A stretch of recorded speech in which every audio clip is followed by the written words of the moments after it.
Bismillahirrahmanirrahim. Dear students, we are meeting in our second session of lecture number 11. Beta, we were discussing our topic of attribution. अच्छा बेटा, अब इसमें हम एक और जो है कंपोनेंट एक्सप्लेनेशन का करेंगे, इन्फरिंग ट्रेट्स। बेटा, ट्रेट कहते हैं खसलत को। किसी भी बंदे की कोई खसलत होती है, फला बंदा बड़ा सखी है, फला बंदा जो है वो बड़ा बहादुर है। यानी ये जो आपकी खुसूसियतें होती है ना, खासियतें, इसको हम साइकोलॉजी में, सोशियोलॉजी में ट्रेट्स कहते हैं। इन्फर, इन्फर यानी अलॉट करना या अंदाजा करना। ठीक है, इसको हम कहते हैं इन्फर, गुमान करना, अनुमान करना।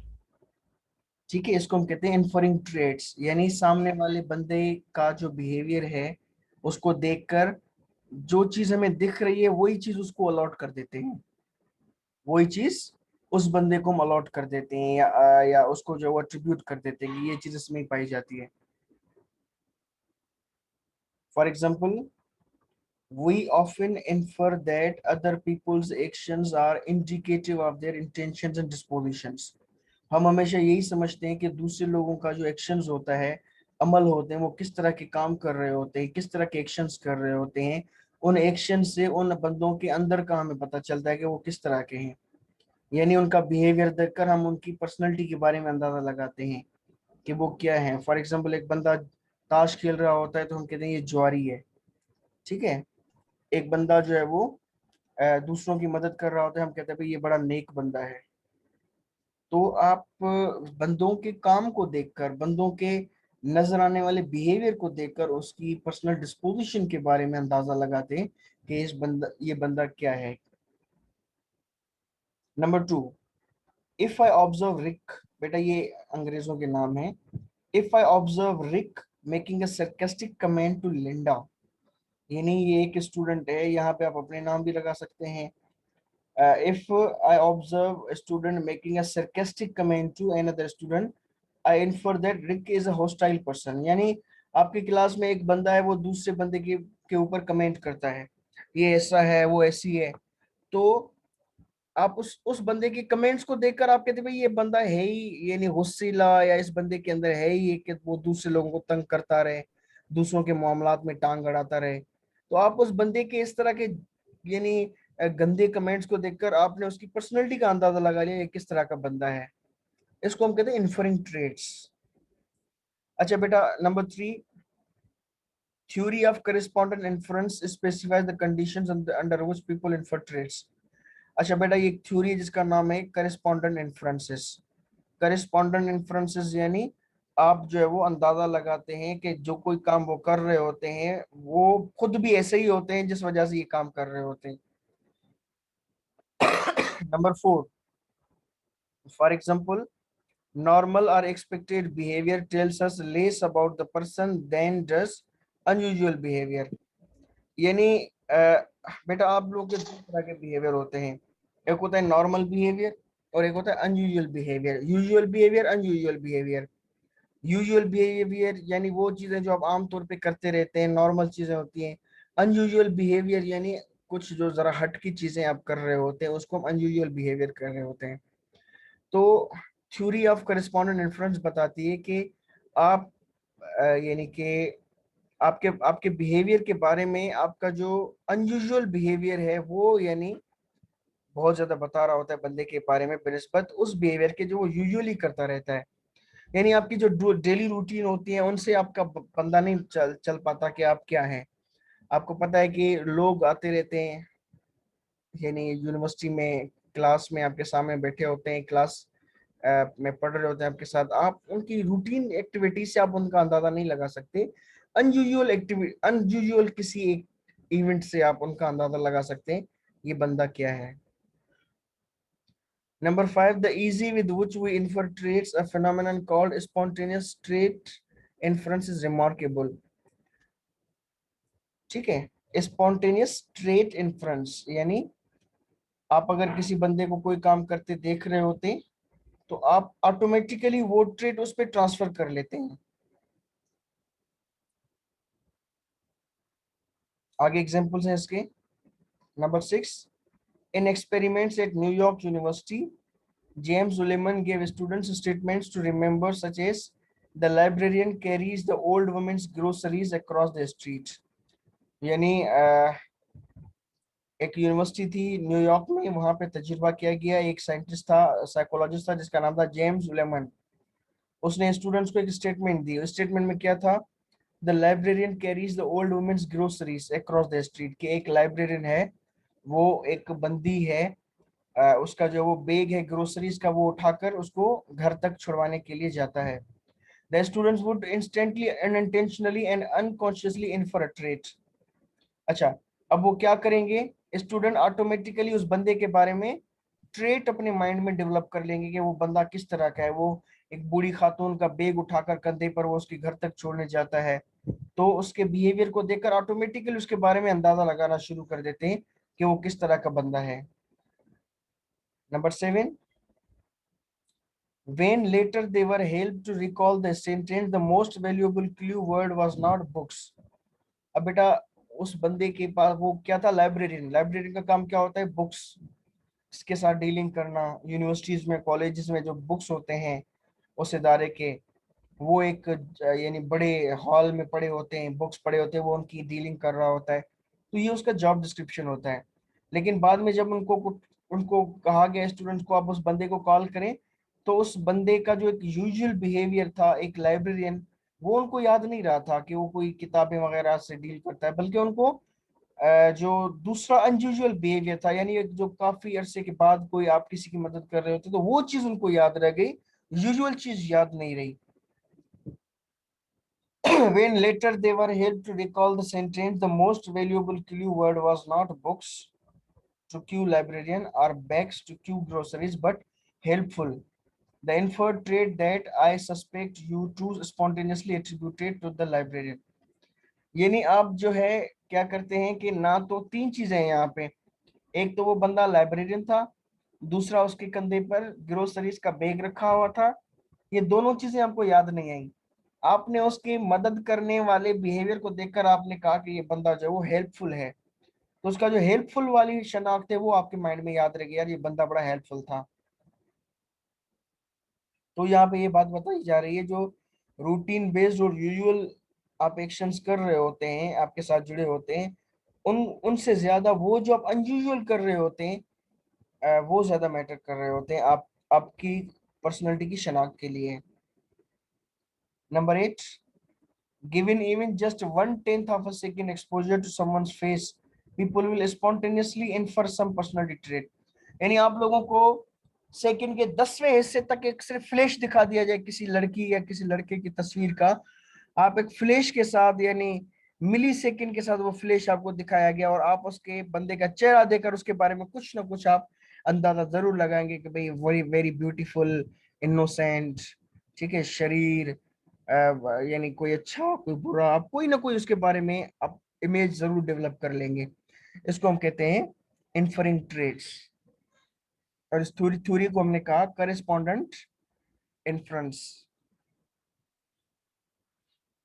जी बेटा, कुछ पूछना चाहेंगे कि या कुछ ऐड करना चाहेंगे? Yes sir. जी। सर, आपने जो सेकंड पॉइंट बताया कि नॉर्मल और अनएक्सपेक्टेड बिहेवियर से ज्यादा हमें अनयूजुअल बिहेवियर इंसान का जो होता है वो उसके बारे में बताता है, तो सर क्या हम ये कह सकते हैं कि जब इंसान गुस्से में होता है तो हमें पता चलता है कि उस इंसान के अंदर क्या है? Exactly exactly.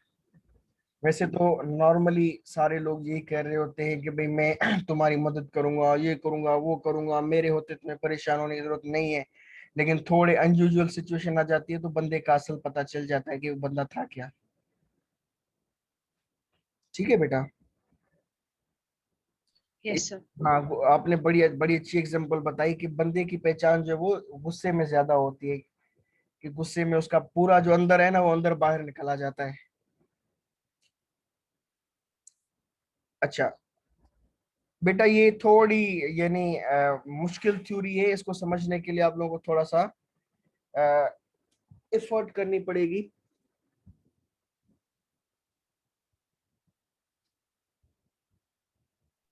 सर जी बेटा। सर मेरा एक सवाल है जी। कि क्या अगर हम किसी इंसान को जज करना चाहे कि ये किस तरह का इंसान है, तो क्या उसको उसके फारिग टाइम में जज किया जा सकता है? उससे पता लग सकता है कि किस किस्म का इंसान है? देखिए बेटा, अब हम फारिग वक्त पे या इस तरह से नहीं, हमें सिर्फ ये यहाँ पे पॉइंट हमने सीखी है। एक चीजें होती है यूजुअल, दूसरी होती है अनयूजुअल। आपने अगर बंदे को जज करना है तो आप उसको यूजुअल से पुश करके अनयूजुअल सिचुएशन की तरफ लेकर जाएं। अनयूजुअल सिचुएशन की तरफ लेकर जाएंगे तो उसका आप यानी उसके बारे में आप जान पाएंगे कि बंदा क्या है। अब वो अनयूजुअल सर सिचुएशन, क्या किसी को अब वो जो अ, अनयूजुअल सिचुएशन है वो आया आपको फारिग टाइम में या फ्री टाइम में मिलती है या नहीं मिलती है, अभी आप पे डिपेंड करता है। जी। जी सर मैं पूछ रहा हूँ क्या किसी को जज करना अच्छी बात है? बेटा यहाँ पे हम ये देखें, ये चीजें नहीं पढ़ रहे हैं कि किसी को जज करना अच्छी बात है या बुरी बात है। हम सिर्फ लोगों की साइकोलॉजी को पढ़ रहे हैं कि लोग क्या कर रहे होते हैं। आ रही बात समझ में? Yes sir.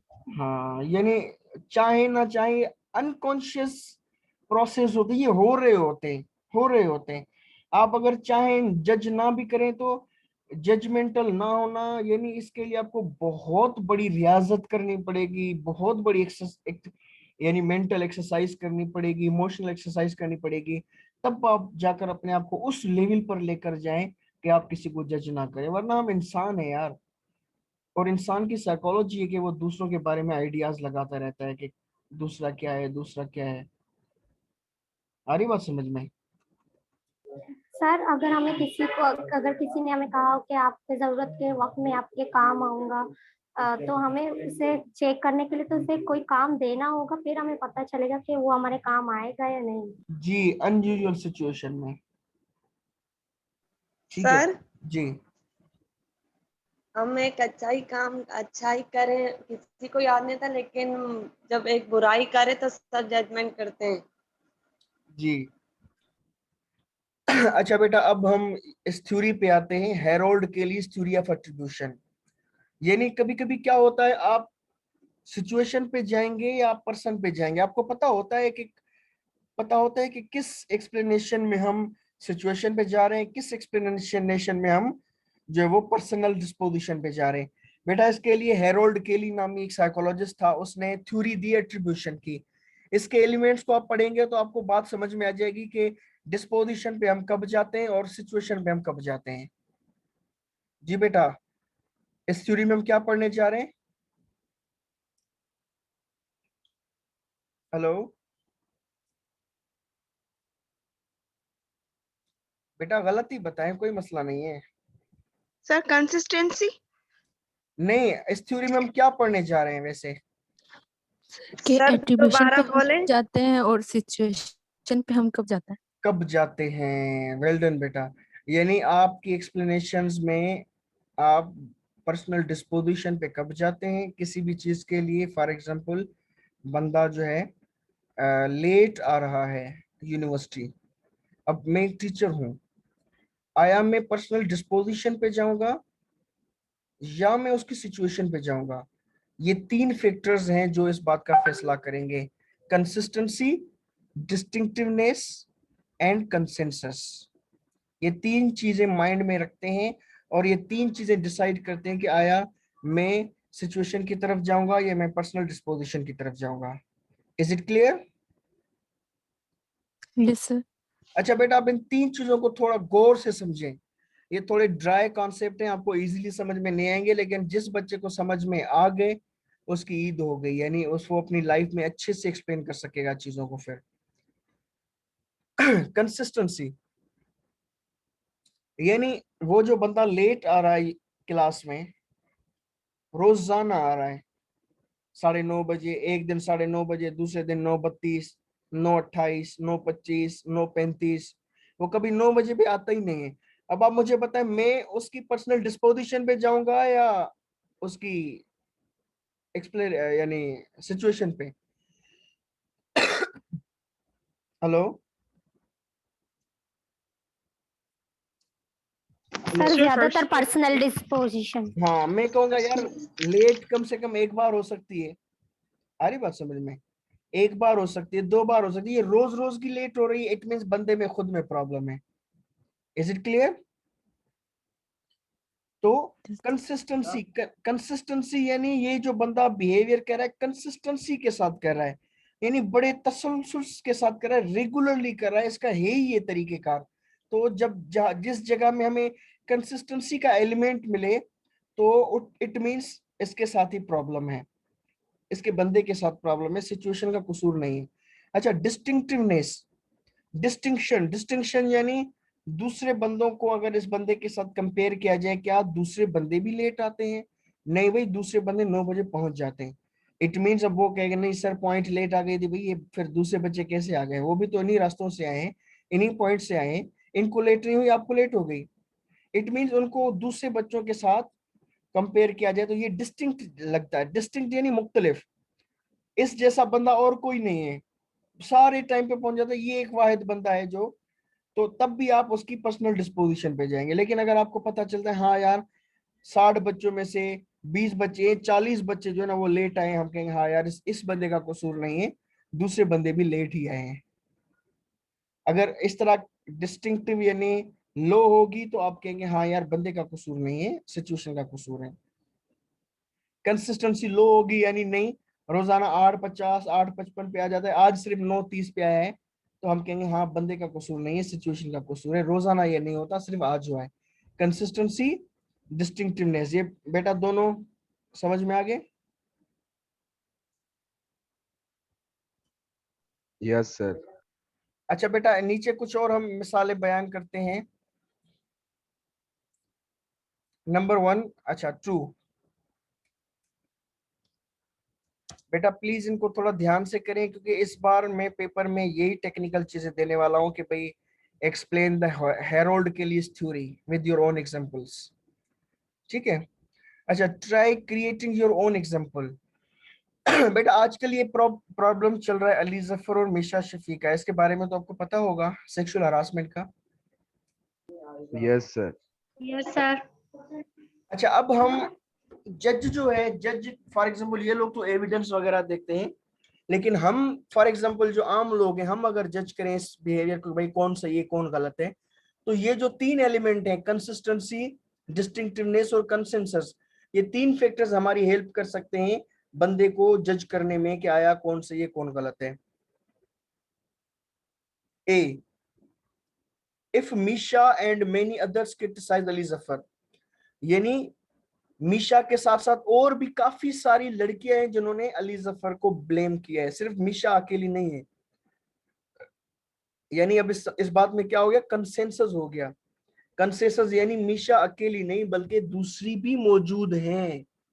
कंसेंसस यानी एक से बहुत ज्यादा इस चीज पर एग्री है कि इस बंदे ने हमें तंग किया है, एक से ज्यादा, एक से ज्यादा और बहुत सारे लोगों का एक पॉइंट पे एग्री हो जाना, सेम बिहेवियर शो करना, ये इसकी माना होती है कंसेंसस।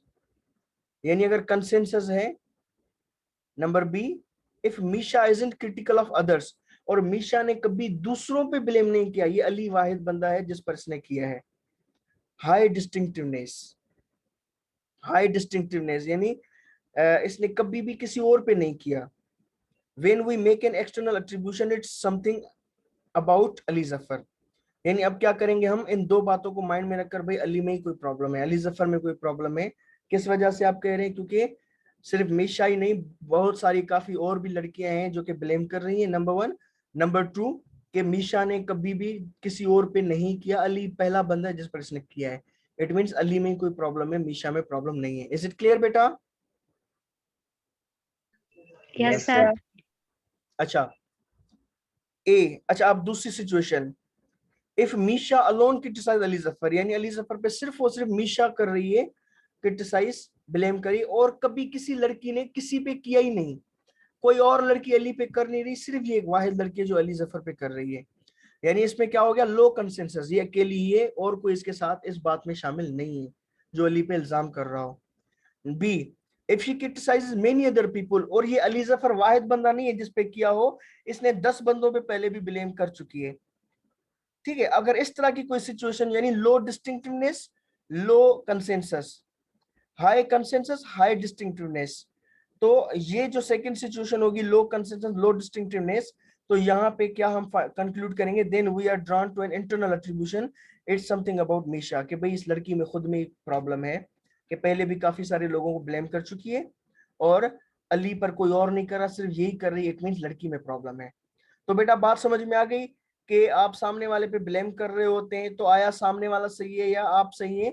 तो ये लोग जज कैसे करते हैं, ये डिस्टिंक्टिवनेस और कंसेंसस की बुनियाद पे और कंसिस्टेंसी की बुनियाद पे करते हैं। इज इट क्लियर बेटा?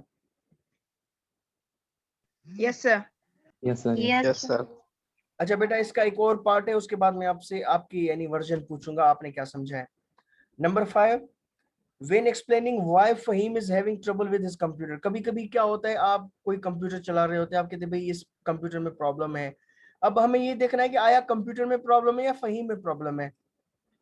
ए, is Fahim usually unable to get his computer to work, यानी कंप्यूटर पे, किसी भी कंप्यूटर पे, वो चाहे यूनिवर्सिटी की लैब का हो या कोई घर में पीसी हो, वो हमेशा कंप्यूटर पे ही मुश्किलात का शिकार होता है, वो ठीक से काम नहीं कर पाता। यानी कंसिस्टेंसी घर वाले कंप्यूटर पे भी, यूनिवर्सिटी वाले कंप्यूटर पे भी इसको दुश्वारी आती है। B, does Faheem have trouble with other computers और ओनली दिस वन, यानी क्या फहीम जो है वो सिर्फ और सिर्फ इस कंप्यूटर में उसको मुश्किलात आ रही है, बाकी कंप्यूटर में भी उसको मुश्किलात आती हैं? अगर हम कहेंगे नहीं बाकी में नहीं आती, सिर्फ इसमें ही आती है, यानी डिस्टिंक्टिव है। Number C, do other people have similar problem with this make of computer, क्या इसी कंप्यूटर के साथ बाकी लोगों को भी इशू है, यानी consensus, consistency, distinctiveness, consensus. If we learn that Fahim alone consistently has trouble with this and other computers, अगर हमें पता चलेगा कि भाई सिर्फ इस कंप्यूटर के साथ नहीं बल्कि बाकी के जो दूसरे कंप्यूटर्स भी हैं उनके साथ भी फहीम को कुछ ना कुछ प्रॉब्लम होता है, we likely will attribute the trouble to Fahim, not to defects in computer. हम कहेंगे भाई प्रॉब्लम फहीम में है, कंप्यूटर में नहीं है। जी बेटा, is it clear? Yes sir.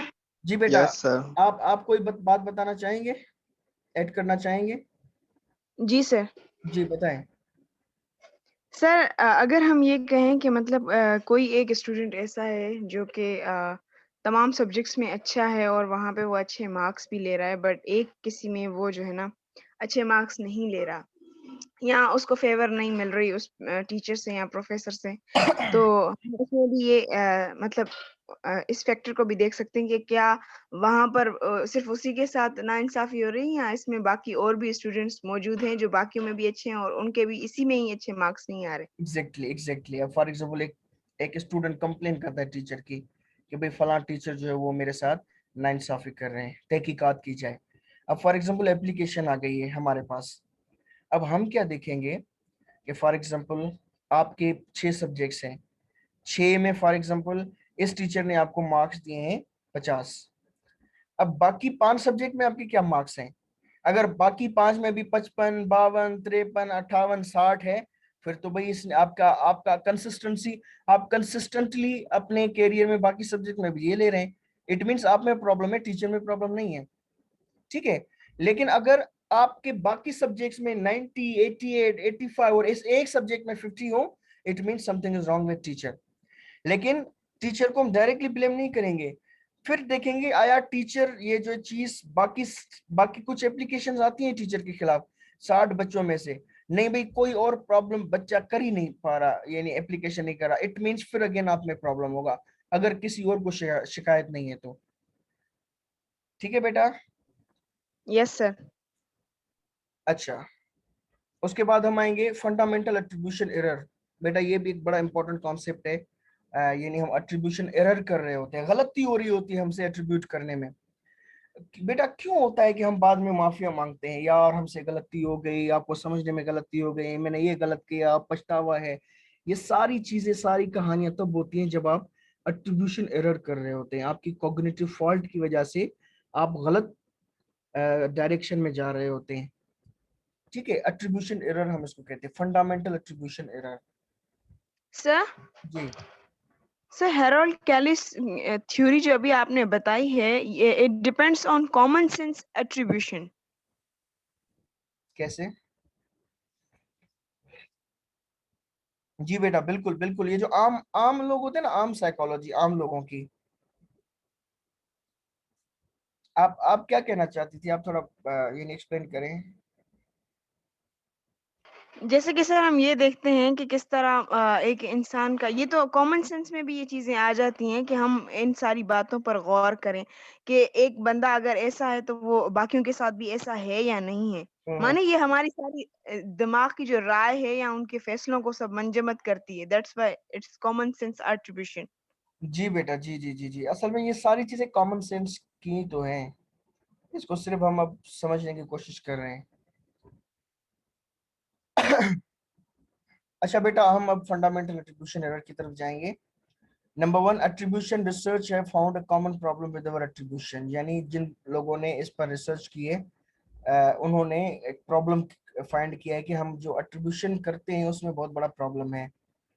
Number 1, when explaining someone's behaviour, जब आप दूसरे बंदे का बिहेवियर एक्सप्लेन कर रहे होते हैं, we often underestimate the impact of situation, यानी उस बंदे ने किस सिचुएशन के अंडर में वो किया है बिहेवियर, आप उसको सिचुएशन को अंडर एस्टिमेट कर देते हैं।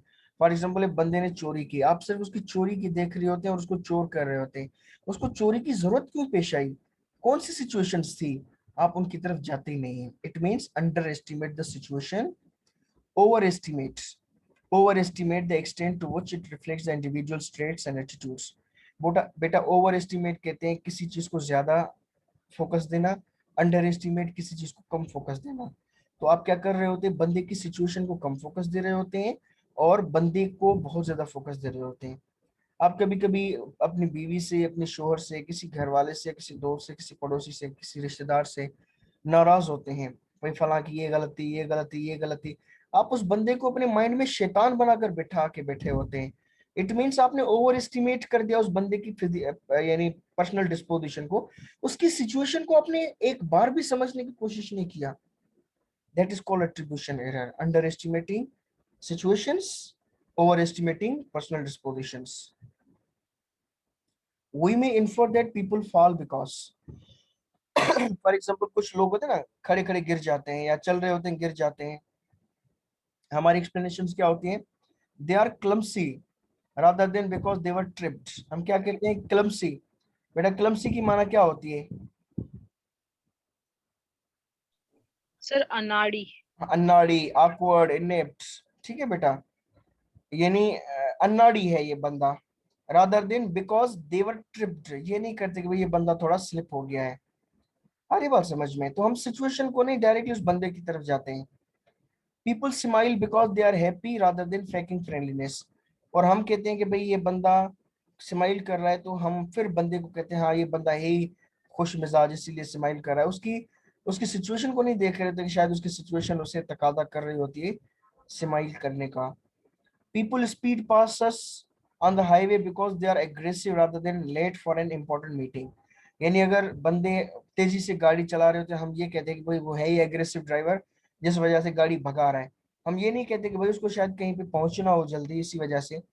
तो बेटा हम क्या करते हैं, हमेशा नेगेटिव एक्सप्लेनेशंस बनाकर अपने माइंड में रखते हैं। तो जब आप एक बंदे की पूरी डिटेल, पूरी बायोडेटा यानी नेगेटिवली एक्सप्लेन बना के बैठे होते हैं, उसको माइंड में शैतान बना के बैठे होते हैं, उसके साथ फिर आप कैसे चल पाएंगे। तो बेटा आप अपने खातिर, अपने जहनी सेहत के खातिर, अपने वेलबींग के खातिर आप हर बंदे के साथ जो है वो पॉजिटिवली एक्सप्लेन किया करें, यानी उसकी सिचुएशन को देखा करें। अच्छा बेटा, एक बार क्या हुआ, मैं जा रहा था, यानी छोटे भाई को मोबाइल दिलानी थी, तो वहां पे यानी मेरी गलती थी, मैंने रॉन्ग साइड पे मैं चला गया। तो एक ट्रैफिक वाला आता है, उसने मोटरसाइकिल की चाबी निकाली और यानी लात दे मारी मेरी बाइक को। वहां से मुझे बहुत ज्यादा गुस्सा आया, यार ये किस तरह से ऐसा कर सकता है। फिर उसका जो यानी अफसर खड़ा था, मैंने उससे बात की तो उसने मुझे चाबी दिलाई दी, मैं वापस घर आ गया। लेकिन सारा दिन मेरा जो है डिस्टर्ब रहा कि भाई अगर मैंने गलत किया था तो ये चालान करता, इसने लात क्यों मारी मेरी गाड़ी को। फिर बैठकर अच्छा, तब तक ये सारी उसकी पर्सनल डिस्पोजिशन मेरे सामने थी। लेकिन जब ये चीजें मैंने पढ़ी और फिर मैंने कहा यार थोड़ा सिचुएशन को तो जाऊं, फिर पता चला यार वो बेचारा मैट्रिक पास है। मैट्रिक पास से आप क्या यानी तकाजा करते हैं कि वो बहुत हाई लेवल पे आपको आपको यानी कि करे, भाई उसको गुस्सा भी आ सकता है। और दूसरा सारा दिन वो इस तरह के आप जैसे यानी छोटे छोटे क्रिमिनल्स जो होते हैं ना, वो यानी सिग्नल तोड़ रहे होते हैं, हम सारे क्रिमिनल्स होते हैं जो जब सिग्नल तोड़ते हैं तो उनको वो डील कर रहा होता है, वो बेचारा भी तो इंसान है, कंप्यूटर तो नहीं है, उसको भी गुस्सा आ जाता है। तो जब आप किसी बंदे की सिचुएशन पे चले जाएंगे तो वही बंदा आपके लिए फरिश्ता बन जाता है, फिर आपका अंदर भी फिर सुकून में हो जाता है, हाँ यार उसने गलत नहीं किया, मैंने वही रिसीव किया जो मैं डिजर्व करता था। अच्छा, number 4, we tend to presume that others are the way they act. हम हमेशा यही करते हैं कि जो लोग कर रहे होते हैं वो वैसे ही हैं। Number 5, how we explain someone's negative behaviour determines how we feel about it. आप सामने वाले बंदे के नेगेटिव बिहेवियर को कैसे एक्सप्लेन करेंगे, डिपेंड्स कि आप उसके बारे में कैसा फील करते हैं। जी बेटा। Number 6, in real life those with social power usually initiate and control conversations which often lead subordinates to overestimate their knowledge and intelligence। अच्छा बेटा, कभी कभी क्या होता है कि जो बंदा गुफ्तगू शुरू करता है ना, हमेशा वो करता है जो पावर में, सोशल पावर में ज्यादा होता है, वही गुफ्तगू शुरू करता है। फॉर एग्जाम्पल, औरत और मर्द को देखा जाए तो हमारी सोसाइटी में औरत के पास कम पावर है, मर्द के पास ज्यादा पावर है, तो शुरुआत हमेशा मर्द करता है। ठीक है बेटा। और तो जो शुरुआत करता है, सिर्फ यही नहीं, किसी भी और कन्वर्सेशन में जो स्टार्ट करता है, और हम यही समझते हैं, ओवर एस्टिमेट कर देते हैं उस बंदे की नॉलेज को, ठीक है, और हम अपने आप को अंडर एस्टिमेट कर देते हैं, ये भी हमारी फंडामेंटल एट्रीब्यूशन एरर होती है। Number 7, to illustrate the fundamental attribution error most of us need to look no further than our own experiences। यानी आपको अपने एक्सपीरियंसेस से ही फंडामेंटल एट्रीब्यूशन की मिसालें मिल जाएंगी। Number 8, determined to make some new friends, Minahil plasters a smile on her face and anxiously plunges into a party। एक लड़की है, उसका नाम है मिनाहिल, ये फर्जी नाम है बेटा। Determined to make some new friends, Minahil plasters a smile on her face and anxiously plunges into a party। यानी वो जाती है किसी पार्टी में और फिर अपने चेहरे पे एक फीकी सी मुस्कुराहट सजा के रखती है। नंबर 9, और वो बहुत ज्यादा एंजायस होती है, वहां पे बेचैन होती है। Everyone else seems quite relaxed and happy as they laugh and talk with one another। उसको क्या दिखाई देता है कि सारे लोग हंस रहे हैं, मुस्कुरा रहे हैं, सारे रिलैक्स हैं, लेकिन मैं बड़ी एंजायस हूँ इस पूरी पार्टी में। नंबर 10, मिनाइल वंडर्स टू हरसेल्फ, वो थोड़ी सरप्राइज होती है कि why is everyone always so at easy in groups like this while I am feeling shy and tense। वो ये सोचते कि ऐसा क्यों है कि भाई दूसरे सारे लोग जो है वो रिलैक्स हैं, इजी हैं, और मैं हूं कि परेशान में हूं, मैं कभी भी ये नहीं इजी फील नहीं करती। Number 11, actually everyone else is feeling nervous, जो बाकी के दूसरे लोग हैं ना, वो भी नर्वस फील कर रहे हैं। And making the same attribution error in assuming that मिनाइल and others are as they appear confidently pleasant and welcoming. वहां पे पार्टी में मौजूद हर बंदा अपने बारे में ये कह रहा है कि भाई मैं तो बस इतना ज्यादा नर्वस हूँ, लेकिन बाकी के सारे तो हैप्पी हैं। यानी उनकी मुस्कुराहट को, उनकी यानी हंस के बात करने को वो ओवर एस्टिमेट कर देते हैं, और अपनी यानी जो है वो उसको अंडर एस्टिमेट कर देते हैं कि बस सिर्फ मैं ही हूँ जो यहाँ पे मिसफिट हूँ, मैं ही हूँ जो यानी इतना ज्यादा रिलैक्स नहीं हूँ, बाकी के तो लोग एंजॉय कर रहे हैं। लेकिन ये फीलिंग्स सबके साथ होती है बेटा। ये इस कॉन्सेप्ट को आप अप्लाई कर सकते हैं बाजू का, जब कोई कल्चर डे वगैरह होता है हमारी यूनिवर्सिटी में, या कोई और फंक्शन होता है, या आप किसी शादी के फंक्शन में जाते हैं, वहां पे हम सारे थोड़े प्रोटेक्टिव होते हैं, यार मैं कैसी दिख रही हूँ, मैं कैसा दिख रहा हूँ, मेरा सूट पता नहीं अच्छा है नहीं अच्छा है, मैं लोग मुझे पता नहीं कैसे जज कर रहे हैं। You are very careful, you are very sensitive about such ideas. लेकिन आप जिन लोगों से डर रहे हैं कि वो आपको जज करेंगे, वो ऑटोमेटिकली वो खुद भी इस कम्प्लेक्स से गुजर रहे होते हैं कि भाई वो आपसे डर रहे होते हैं कि आप उनको कैसे जज कर रहे हैं, आप उनसे डर रहे हैं, वो आपसे डर रहे हैं। बाज़ औक़ात बेटा आपने देखा है, कभी कभी आप जा रहे होते रास्ते से, तो आप किसी डॉग को देखकर यानी डर के बैठ जाते हैं, और वो भी डर के बैठ जाता है, वो आपसे डर रहा होता है, आप उससे डर रहे होते हैं। ये आपने देखा है कभी? जी सर। हाँ, तो बिल्कुल यही सिचुएशन होती है कि आप पार्टी में होते हैं, किसी फंक्शन में होते हैं, आप ये कह रहे होते हैं कि बस मैं बेचैन हूँ, दूसरे लोग बड़े कॉन्फिडेंस के साथ हैं, लेकिन बस पार्टी में मौजूद हर बंदा अपने आप को कम समझ रहा होता है, बाकी सारे लोगों को वो ओवर एस्टिमेट करके यानी एक अच्छी पोजीशन पे बिठा के रखता है। Is it clear? any point you would like to add? Hello, चलिए बेटा, अगर नहीं है तो हम इसको स्टॉप करेंगे और अभी हमारा बाकी 3 स्लाइडें रहती हैं, इंशाल्लाह हम इसको तीसरे सेशन में 10 मिनट के अंदर खत्म कर लेंगे। ठीक है बेटा, 5 मिनट के बाद मिलते हैं।